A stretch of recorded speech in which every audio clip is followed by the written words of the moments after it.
The Galaxy A56 is the latest mid-range phone from Samsung, replacing the Galaxy A55, which replaced the Galaxy A54.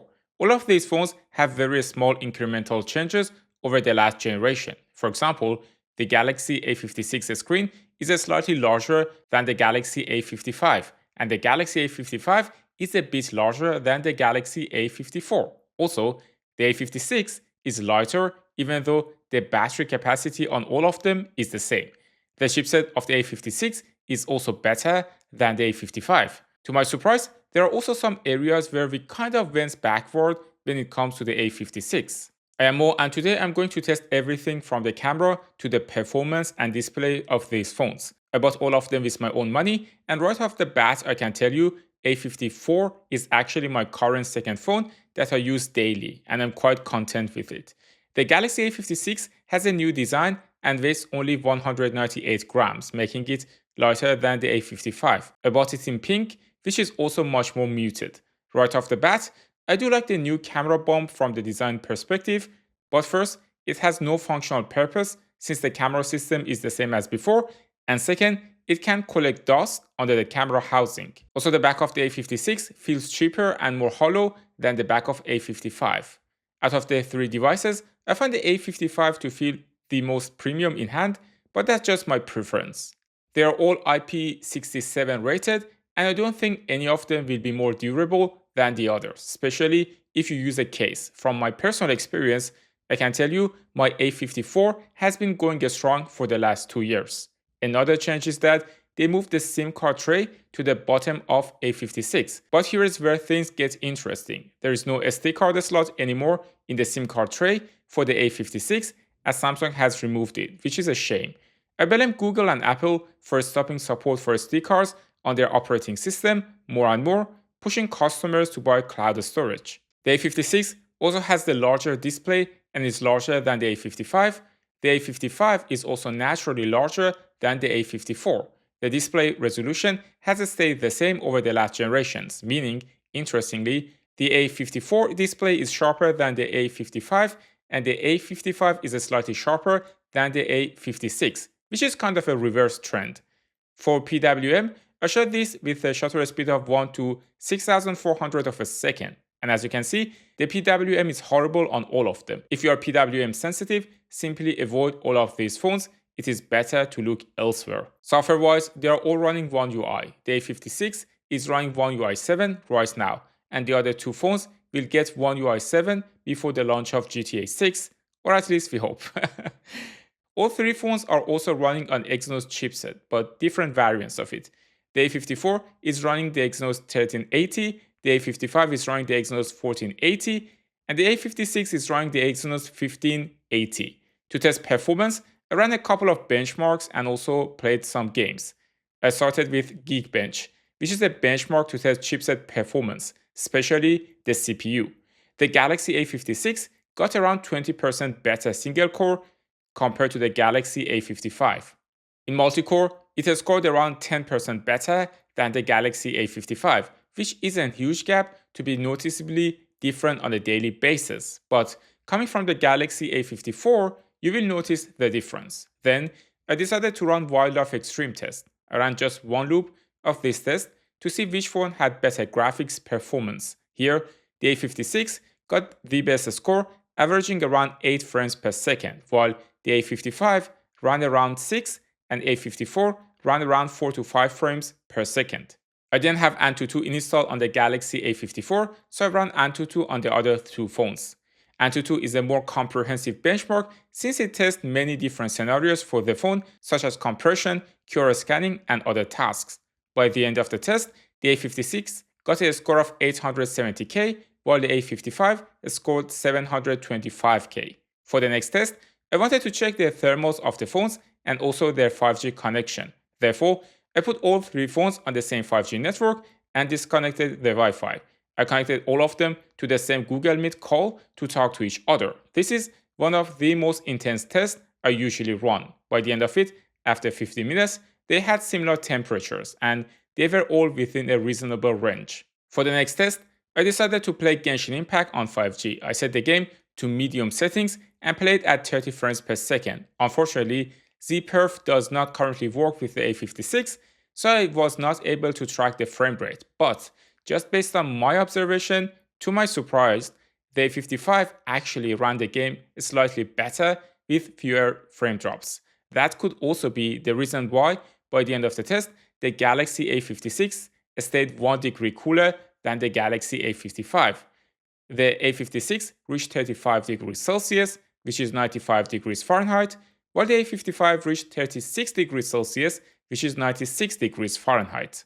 Overall, I would not pick the A56 over the A55 for performance reasons. Both phones are pretty close, but upgrading from the A54 to the A56, you may notice some performance improvements. All of them are relatively smooth, but expect a bit of lag here and there when navigating menus. It is not on the same level as, for example, the Galaxy S24 or Galaxy S25. As I mentioned, the rear camera has not changed from the A54 to the A56. They all have the same camera, but one thing most people don't know is that the chipset does a lot of processing for photos and videos. Therefore, even with the same camera, these phones will produce slightly different results. All three phones have a 50 megapixel main shooter, and the sensor size is the same as the one on the Galaxy S23, S24, and S25 base models. So now we are checking the microphone and also the main camera of the three phones. Here we have the Galaxy A56. Let's check the microphone and also the camera quality on the Galaxy A56. In the middle, we have the Galaxy A55. Right now we are checking the microphone and also the main camera quality of the Galaxy A55. Then here we have the Galaxy A54. Now we are checking the microphone quality of the Galaxy A54. Also, I do feel that the glass in front of the cameras are different because the one on the Galaxy A54 is actually a bit lighter. Interesting. Since the sensor size is the same, they all create a similar amount of bokeh in their photos. The A55 is a bit more contrasty though, but overall, in most cases, all three produce very comparable photos. At night, the quality of the photos is also similar, even though the colors are processed slightly differently. For example, on the A56 and A55, the shadows are lifted, while on the A54, they are closer to reality, but the subject is also less lit. Also, Happy New Year to anyone celebrating Persian New Year. In this photo, surprisingly, the A54 actually did a better job. There's a strange halo in the sky on the A56, and the A55 sky is also noisy. At first, I thought it was a fluke, but in the second shot, I had a similar observation. The A54 sky was better processed compared to the both A55 and A56. I know at least one person will say that updates will fix this, but the A55 has already been out for more than a year.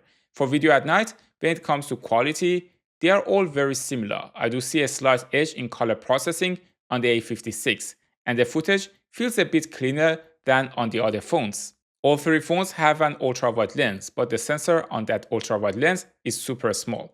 So I would suggest using it only for daylight. In daylight, especially when there is enough sun and light in the scene, you can take nice photos with the ultrawide lens. Here, the A54 is slightly darker and has more magenta. At night, the A54 exposes the photo a bit less than the other two phones, making the A56 and A55 pictures appear noisier due to lifted shadows. The white balance on the A55 and A56 is also similar. For 5x zoom pictures, all of them produced slightly overexposed images in this case. I also noticed again that the A54 white balance has a bit more magenta, while the A55 and A56 had better color processing. Up until 6x zoom, I'd say they can still take good looking pictures, especially if you are photographing buildings. The max zoom on these phones is 10x, where things start to fall apart a bit. Here, the A56 did the best. The A55 is a bit blurry, and the A54 has too much magenta in the white balance. You can also use zoom at night and still get good results. Here, I zoomed in 4x on the subject, and the pictures are more or less similar.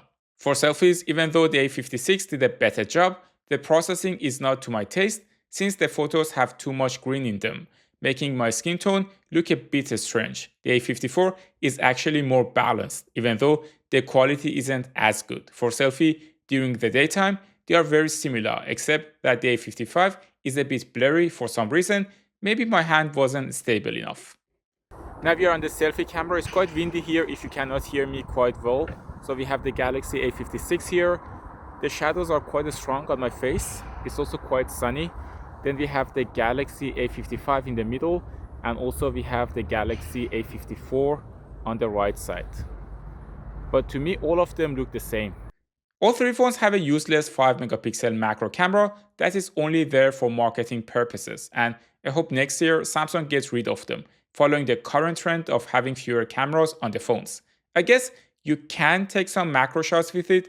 Let me know in the comments if anyone has ever used this camera or found it useful. For battery life, all of them have a 5000 mAh battery. I removed the A54 from the battery test since, as I mentioned, I charge it daily, so the battery is already degraded by a large margin. When it comes to A55 and A56, I did pretty much everything you saw in this video within 24 hours, and by the end of the test, the A56 had 49% battery left, while the A55 had 51% battery left. The total screen on time was around 4 hours, but keep in mind that everything I did was pretty heavy, and for most of the test, I was also connected to 5G. In general, all three phones have decent battery life, and if you buy them new, there is almost no difference, unless you do computationally heavy tasks such as gaming, which causes the phone with higher performance to drain a bit faster than the rest. Overall, the Galaxy A56 is basically a Galaxy A55 with a camera housing glued to it, a slightly better chipset, and faster charging. If you find a good deal on the A55 somewhere, I would personally take that instead of the A56, especially since it has an SD card slot. I do like the Galaxy A series phones and find them reliable. Also, the promise of long-term software support is a very positive thing for these mid-rangers. I'm going to make more comparison of the Galaxy A56 soon, so subscribe so you don't miss those videos. If you enjoyed this video, you can watch one of these comparisons next. Thanks for tuning into Tecmo, and I will see you in the next one.